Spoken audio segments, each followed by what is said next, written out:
Assalamu alaikum. Last class we discussed about the national movement. 3 phases of national movement. First one, moderate nationalism, extreme nationalism and Gandhian era. Today we are going to discuss a new topic, partition of Bengal. Bengal Vibhajan. The seat of the British government in India was Bengal. People of Bengal had been living like brothers. They had been carrying out various activities against the policies of the British government. ഇന്ത്യയിൽ ബ്രിട്ടീഷുകാർ ആദ്യമായി അവരുടെ ആധിപത്യം സ്ഥാപിച്ച പ്രദേശം ബംഗാളായിരുന്നു എന്ന് നമ്മൾ പഠിച്ചതാണ്.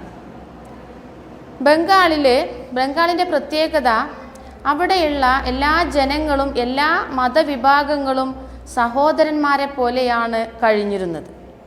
മാത്രവുമല്ല ഇവരൊറ്റക്കെട്ടായി ബ്രിട്ടീഷുകാർക്കെതിരെയുള്ള സമരങ്ങൾ ആസൂത്രണം ചെയ്യുകയും ചെയ്തുകൊണ്ടിരുന്നു. The people of Bengal had been living like brothers. They had been carrying out various activities against the policies of British government.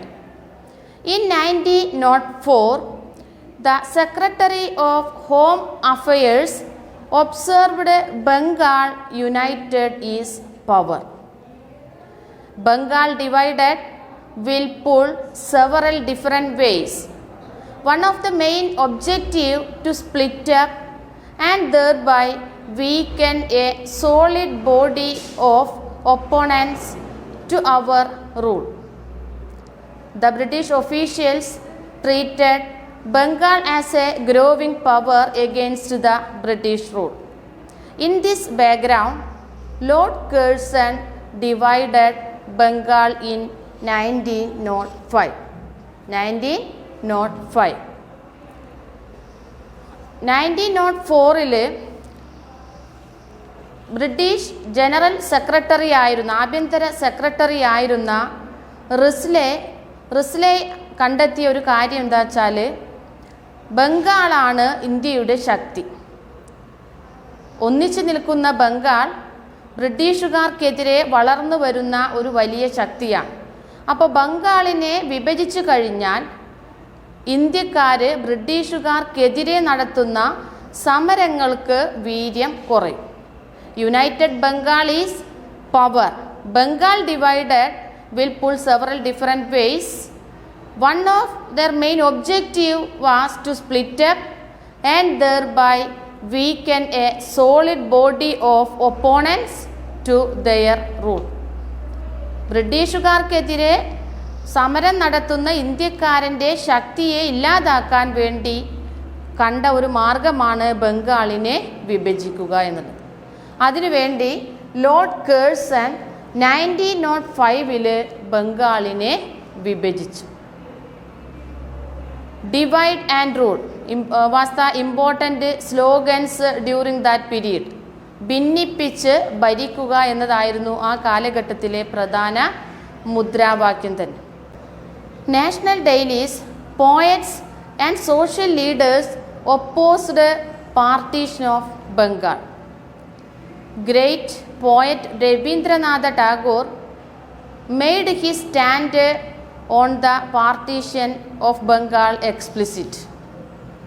According to him, he stated that the East and West Bengal are the two chambers of same heart, which is made fertile by the Ganga and the Brahmaputra. It is the warm blood originating from these vessels that flows through the arteries of Bengalis. ദേശീയ ദിനപത്രങ്ങളും കവികളും social ലീഡേഴ്സും എല്ലാവരും ഈ ബംഗാൾ വിഭജനത്തെ ശക്തിയുക്തം എതിർത്തു.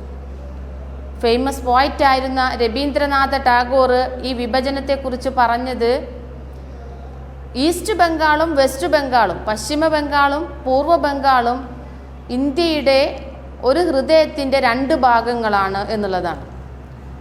അതുകൊണ്ട് തന്നെ ഇത് ഗംഗയും യമുനയും ആശ്ലേഷിക്കുന്നത് പോലെ ഇവരുടെ സിരകളിലൂടെ ഓടുന്ന രക്തം ഒന്നു തന്നെ ആയിരിക്കും എന്നാണ് ഗ്രേറ്റ് പോയിറ്റായ രവീന്ദ്രനാഥ ടാഗോർ ഈ വിഭജനത്തെക്കുറിച്ച് പറഞ്ഞത്. He stated that the East and West Bengal are the two chambers of the same heart, which is made fertile by the Ganga and Brahmaputra.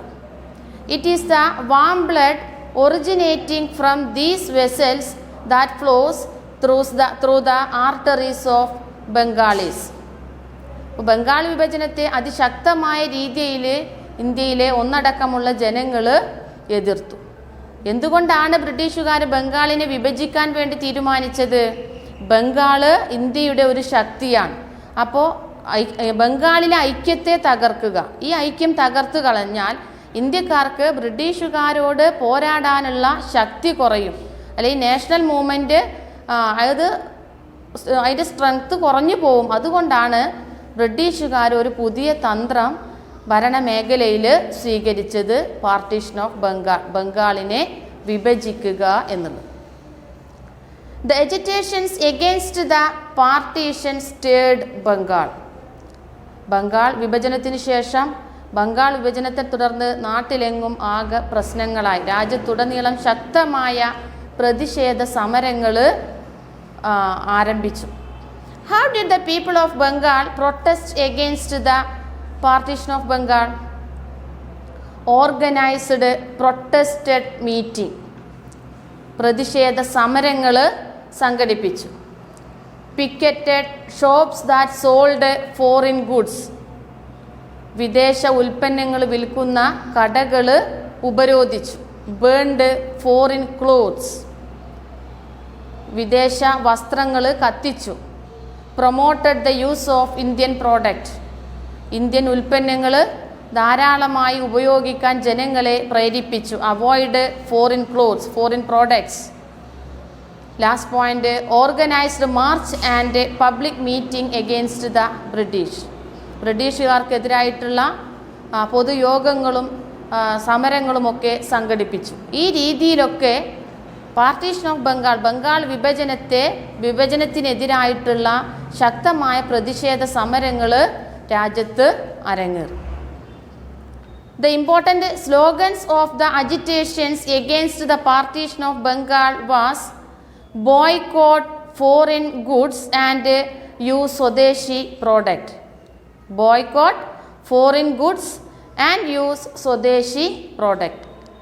സ്വന്തം ഉൽപ്പന്നങ്ങൾ, സ്വദേശ ഉൽപ്പന്നങ്ങൾ ഉപയോഗിക്കുക, വിദേശ ഉൽപ്പന്നങ്ങളെ ബഹിഷ്കരിക്കുക. ഇതായിരുന്നു ആ കാലഘട്ടത്തിലെ, ബംഗാൾ വിഭജനത്തെ തുടർന്നുണ്ടായ കാലഘട്ടത്തിലെ പ്രധാന മുദ്രാവാക്യം. What you have studied from today's class? First, we have studied the partition of Bengal. Bengal divided in 1905, Lord Kherson. What was the reason for that? United Bengal is the power. Then people of Bengal had been living like brothers. They had been carrying out various activities against the policies of the British government. And the British government observed that the main object to split up and thereby weaken a solid body of opponents to our rule. Because the British officials treated Bengal as a growing power against the British rule.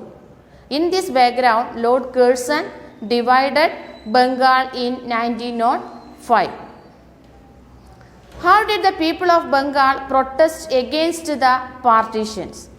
Organized protest meeting, picketed shops that sold foreign goods, burned foreign clothes, promoted the use of Indian products, organized march and public meetings against the British.